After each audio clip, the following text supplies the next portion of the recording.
Hello दोस्तों, आज के इस वीडियो लेक्चर के अंदर हम लोग माइक्रोसॉफ्ट वर्ड के अंदर एक बहुत ही इम्पोर्टेंट पार्ट को डिस्कस करने वाले हैं जिसको हम स्मार्ट आर्ट बोलते हैं। तो चलिए दोस्तों स्टार्ट करते हैं अपने माइक्रोसॉफ्ट वर्ड को। सबसे पहले मैं अपने कीबोर्ड से Windows+R प्रेस करने वाला हूँ। इसके बाद यहाँ पे मैं लिखूँगा इसकी रन कमांड WIN वर्ड। दोस्तों माइक्रोसॉफ्ट वर्ड को हम MS वर्ड के नाम से भी जानते हैं और इसकी रन कमांड जो होती है वो होती है दोस्तों विनवर्ड। विनवर्ड लिखने के बाद मैं सिंपली एंटर प्रेस करूंगा और आपको देखने को मिलेगा कि मेरा जो MS वर्ड है ये ओपन हो चुका है।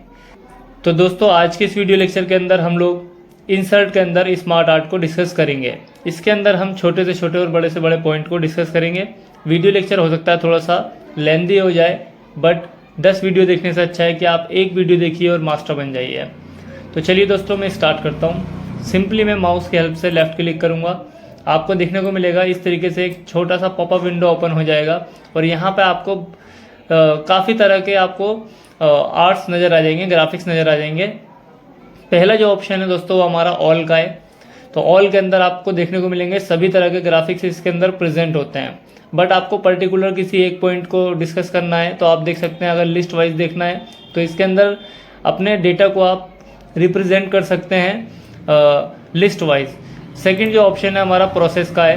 अगर आपका जो डेटा है वो किसी प्रोसेस को दर्शा रहा है तो आप प्रोसेस वाले ग्राफिक को ले सकते हैं। इसके बाद जो है हमारा साइकिल वाला है। अगर आपका डेटा कुछ साइकिलिंग टाइप का है तो आप इस तरह का कोई आर्ट ले सकते हैं। इसके बाद इरेची का आ जाता है। इरेची के अंदर भी आपको देखने को मिलेगा कि आप अपने डेटा को अगर क्लासिफाइड करना चाहते हैं अलग अलग तो आप इस तरीके से इस ग्राफिक को ले सकते हैं। इसके बाद अगर आपको रिलेशनशिप समझाना है तो आप यहाँ पे देखेंगे कि आपको काफ़ी तरह के इसमें रिलेशनशिप वाले ग्राफिक्स दिए गए हैं। इसके बाद मैट्रिक्स आ जाता है।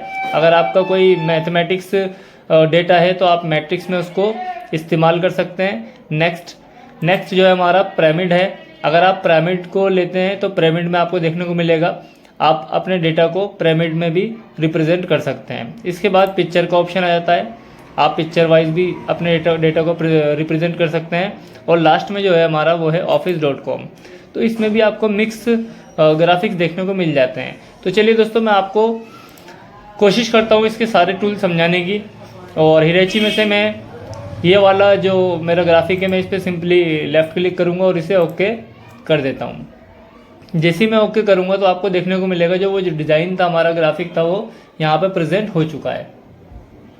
अब इसके अंदर आपको जो भी डेटा फीड करना है आप फीड कर सकते हैं और इस ग्राफिक को आप अपने हिसाब से भी कंट्रोल कर सकते हैं, बना सकते हैं दोबारा, ठीक है ना।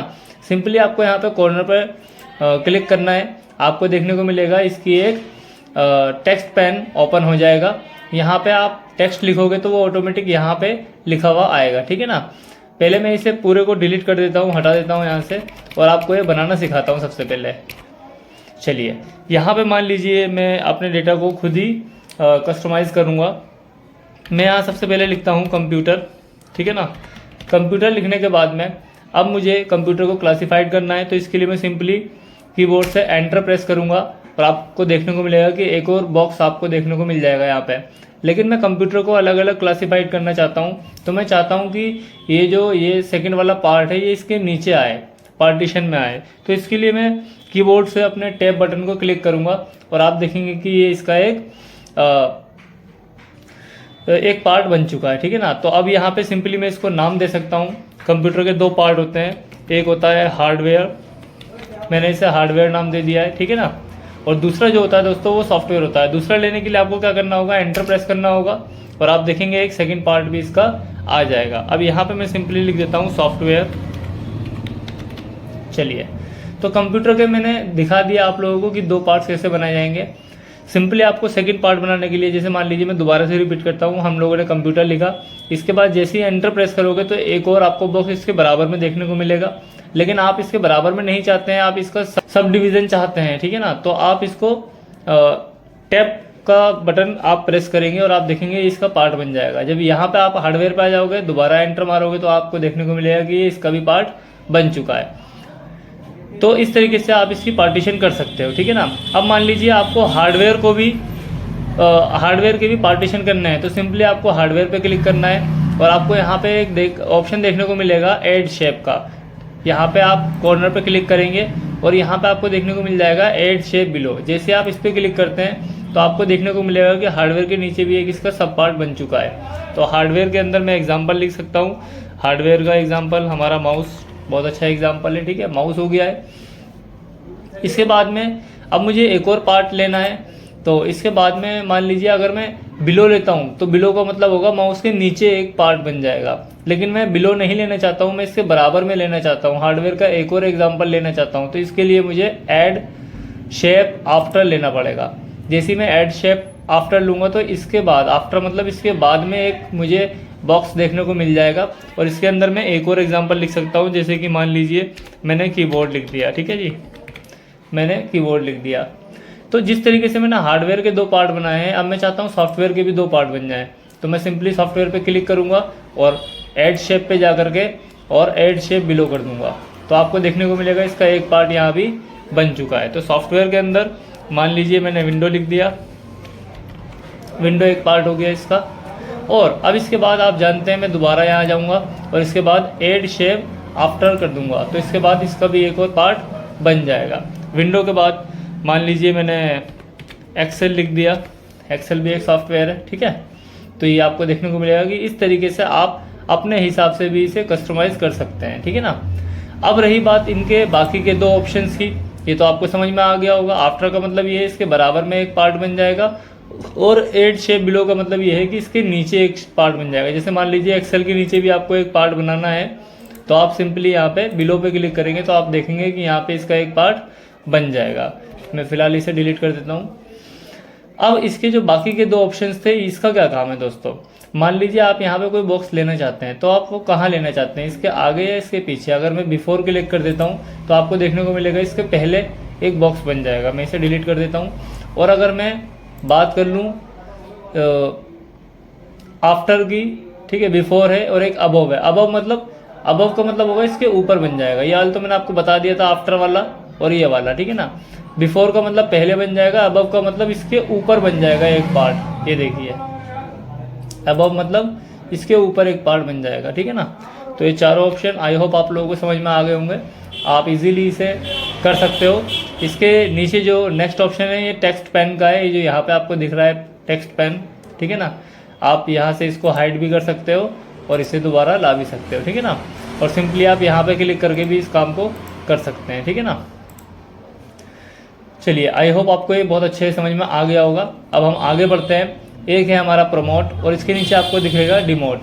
प्रमोट का मतलब होता है कि आपका ये जो एक डेटा था वो कहाँ चला गया। आपने देखिए कंप्यूटर को 2 पार्ट में बांटा था, हार्डवेयर और सॉफ्टवेयर, ठीक है ना।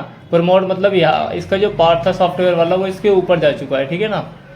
और डिमोट में क्या हो जाएगा, वो नीचे आ जाएगा, ठीक है ना। आप इसे लेफ़्ट टू राइट कर सकते हो और राइट टू लेफ़्ट भी कर सकते हो, ठीक है ना। ये बहुत इजी है, एक बार करके देखोगे आपको समझ में आ जाएगा। इसी तरीके से आप मूव डाउन और मूव अप भी कर सकते हो। जैसे आप मूव अप करोगे मूव अप हो जाएगा, मूव डाउन करोगे मूव डाउन हो जाएगा, और मूव अप करना चाहते हो मूव अप हो जाएगा, ठीक है ना। इसके बाद में आप देखेंगे इसके अंदर बहुत सारे लेआउट दे रखे हैं। लेआउट अगर आप इसका चेंज करना चाहते हैं, किसी और तरीके का चाहते हो, तो इसका लेआउट भी आप क्या कर सकते हो, चेंज कर सकते हो। मैं फिलहाल ये वाला लेता हूँ। इसके बाद में जो नेक्स्ट ऑप्शन आपको मिल जाता है दोस्तों, वो चेंज कलर का मिल जाता है। अगर आप इसके अंदर कोई कलर चेंज करना चाहते हो तो आप इसके कलर को भी चेंज कर सकते हैं। इसके बाद आपको स्मार्ट आर्ट स्टाइल भी मिल जाते हैं। आप इसको अपने डेटा को किस स्टाइल से रिप्रेजेंट करना चाहते हैं, आप वो स्टाइल भी इसके अंदर ले सकते हैं। सपोज दैट मैंने इस पर क्लिक करा तो आप देखेंगे कि जो मेरा डेटा था वो कुछ उसी स्टाइल में कन्वर्ट हो चुका है, ठीक है ना। रिसेट ग्राफिक का मतलब क्या होता है, आपने जो भी कलाकारी इसके अंदर करी होगी वो सब क्या हो जाएगी, रिसेट हो जाएगी 1 क्लिक पे, ठीक है ना। अब इसके बाद में दोस्तों ये सारे पॉइंट्स मैंने आपको बता दिए हैं, लेकिन मैं आपको एक चीज़ और बताना चाहता हूँ। इसके अंदर ये हमारा फॉर्मेट का भी एक न्यू टैब ओपन हो जाता है। जैसे आप फॉर्मेट पे क्लिक करते हैं तो आपको इसके अंदर आप क्या क्या फॉर्मेटिंग कर सकते हैं वो सभी चीज़ें इसके अंदर दी गई है।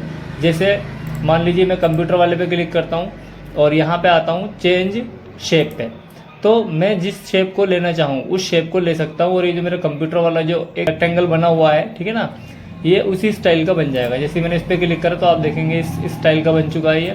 अगर मैं इसे हार्ट की शेप में लेना चाहूँ तो ये हार्ट की शेप में बन जाएगा, ठीक है ना। लार्ज करना चाहूँ अगर मैं इसे तो लार्ज भी कर सकता हूँ, अगर मैं स्मॉल करना चाहूँ स्मॉल भी कर सकता हूँ, और अपने हिसाब से अगर मैं इसे कस्टमाइज़ करना चाहूँ तो कस्टमाइज़ भी कर सकता हूँ, ठीक है ना दोस्तों। लेकिन ये 2D है। अब इसके बाद में यहाँ पे शेप स्टाइल आ जाता है। अगर आप इसकी शेप की स्टाइल चेंज करना चाहते हैं तो आप वो स्टाइल भी रख करके देख सकते हैं। जिस स्टाइल में आप चाहते हैं वो स्टाइल यहाँ से आप इसका चूज़ कर सकते हैं। इसके बाद शेप फिल का ऑप्शन आ जाता है, यानी कि इसके अंदर आप क्या क्या फिल करना चाहते हैं। अगर इसमें आप कोई और कलर चाहते हो तो आप वो कलर ले सकते हो, ठीक है ना। जैसे मान लीजिए मैंने ये कलर ले लिया तो आपको देखने को मिलेगा कि वो कलर इसके अंदर फिल हो चुका है। सेकंड ऑप्शन नो फिल का है, कुछ भी फिल नहीं होगा। इसके बाद अगर आप कलर अपने आप बना करके इसके अंदर फिल करना चाहते हो दोस्तों तो आप इसे अपने हिसाब से कस्टमाइज़ कर सकते हो। ये देखिए उस कलर का ये बन जाएगा। इसके बाद में जो नेक्स्ट ऑप्शन मिल जाता है पिक्चर का मिल जाता है। अगर आप इस हार्ट के अंदर कोई पिक्चर लगाना चाहते हो तो यहाँ पे ऑप्शन देखने को मिल जाएंगे। आप ऑनलाइन भी ले सकते हो, आइकन भी ले सकते हो, स्टॉक इमेज भी ले सकते हो, फ्रॉम अ फाइल।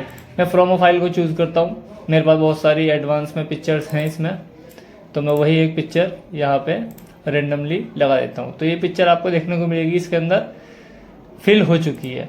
इसके बाद में जो नेक्स्ट ऑप्शन है हमारा वो ग्रेडियंट का है। ग्रेडियंट भी आप लेना चाहो तो किसी तरह का ग्रेडियंट ले सकते हो इसके अंदर, ठीक है ना, वो इसके अंदर फिल हो जाएगा। इसके बाद में जो नेक्स्ट ऑप्शन है वो हमारा टेक्सचर का है। तो टेक्सचर के अंदर आपको काफ़ी अच्छे टेक्सचर देखने को मिल जाएंगे। आप जैसा चाहो वैसा टेक्सचर इसके अंदर फिल कर सकते हो। मुझे ये पसंद आ रहा है तो मैंने ये फिल कर दिया। तो ये हमारे फिल के ऑप्शन थे। इसके बाद में शेप आउटलाइन का ऑप्शन आ जाता है। अगर आप कोई आउटलाइन लेना चाहते हैं, पहले मैं इसकी विड्थ को बढ़ा देता हूँ दोस्तों ताकि आपको अच्छे समझ में आए। इसके बाद में आउटलाइन के अंदर आप देखेंगे जो भी कलर आप चाहते हो वो आउटलाइन में इसके अंदर फिल कर सकते हो, ठीक है ना। वैसे ये सब चीज़ें मैंने आपको पिक्चर और शेप में भी बहुत अच्छे तरीके से समझाया था। आज तो मैं थोड़ा सा फास्ट करा रहा हूँ ताकि कोई किसी का जो टाइम है ज़ाया ना हो। ये बहुत ही इजी टूल्स थे जो मैं आपको बता रहा हूँ। अगर आपने हमारी पहले की वीडियो नहीं देखी है शेप वाली और पिक्चर वाली तो वो वीडियो भी ज़रूर देख लीजिए। उसका लिंक मैं इस वीडियो के डिस्क्रिप्शन बॉक्स में ज़रूर दे दूँगा, क्योंकि उसके अंदर मैंने बहुत ही स्मूथनेस के साथ सारे टूल्स यूज़ करना सिखाया है, ठीक है। यहाँ मैं थोड़ा फास्ट फॉरवर्ड सिखा रहा हूँ क्योंकि ये मैं ऑलरेडी बहुत बार आप लोगों को बता चुका हूँ, ठीक है ना। तो इस तरीके से आप देखेंगे कि किसी भी कलर की जो आउटलाइन है आप लेना चाहें ले सकते हैं, और उसकी विड्थ को अगर कम ज़्यादा करना चाहें तो कम ज़्यादा भी कर सकते हैं, ठीक है ना। और इसके बाद में स्केच्ड का आ जाता है, यानी कि आपको लाइन किस तरीके से लेनी है आप उस तरीके से लाइन ले सकते हैं, या फिर आप डैशेस भी ले सकते हैं इसके अंदर, ठीक है ना। तो आप जैसी आउटलाइन चाहें वैसी इसके अंदर ले सकते हैं। इसके बाद में हमारी वर्ड आर्ट स्टाइल आ जाती है। आपको जो इसके अंदर लिखा हुआ है आपको किस स्टाइल का चाहिए आप वो देख सकते हैं, ठीक है ना। उसी स्टाइल में ये लिखा हुआ देखने को मिल जाएगा आपको। इसके बाद में टेक्स्ट फिल, यानी कि जो हमारा टेक्स्ट है जो लिखा हुआ है इसके अंदर भी अगर आप कुछ फिल करना चाहो, मैं थोड़ा जूम करके दिखा देता हूँ। आप देखेंगे जो मेरा कंप्यूटर लिखा हुआ था वो क्या हो रहा है अब कलर चेंज हो रहा है, ठीक है ना। और वही सब चीज़ें इसके अंदर भी है। अगर कोई पिक्चर लगाना चाहो, ग्रेडियंट लगाना चाहो, या कोई टेक्सचर लगाना चाहो, सपोज दैट मैंने ये टेक्सचर ले लिया तो देखेंगे कंप्यूटर के अंदर ये टेक्सचर जो था वो फिल हो चुका है, ठीक है ना।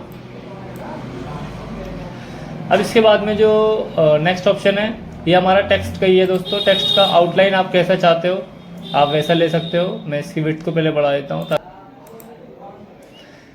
विड्थ को मैंने थोड़ा सा बोल्ड कर दिया है ताकि आपको अच्छे समझ में आए।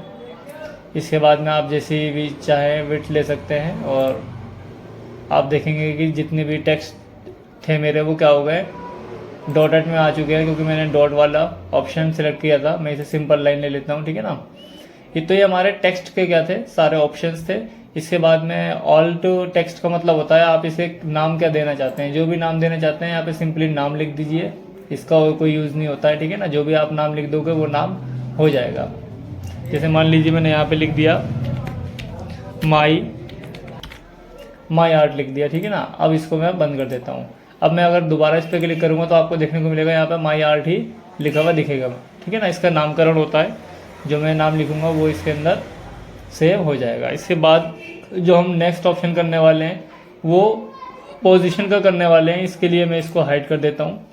पोजीशन का मतलब होता है दोस्तों कि आप अपनी इस आर्ट को किस जगह रखना चाहते हैं। ठीक है, तो जैसे मैं इस पर क्लिक करता हूँ, आप देखेंगे जैसे जैसे माउस को मैं ड्रैग कर रहा हूँ पेज पे, तो मैं जिस जगह चाहूँ उस जगह अपने इस आर्ट को रख सकता हूँ। ठीक है, जैसे मान लीजिए मैं मिडिल पे सेंटर पर रखना चाहूँ तो सेंटर पर आ जाएगा ये।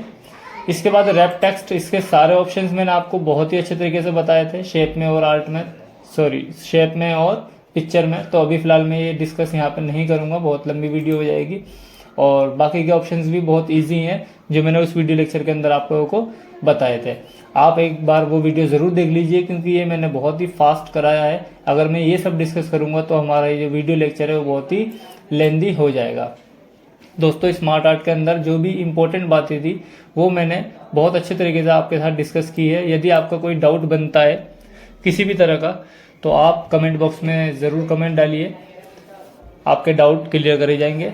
और बाकी की जो वीडियो है हमारी शेप की और पिक्चर की, उसका लिंक मैं इस वीडियो का डिस्क्रिप्शन बॉक्स में डाल दूंगा, तो आप एक बार उसे ज़रूर देखिए। आज के इस वीडियो लेक्चर के अंदर मैं इतना ही रखना चाहता हूँ। Thank you so much, have a good day.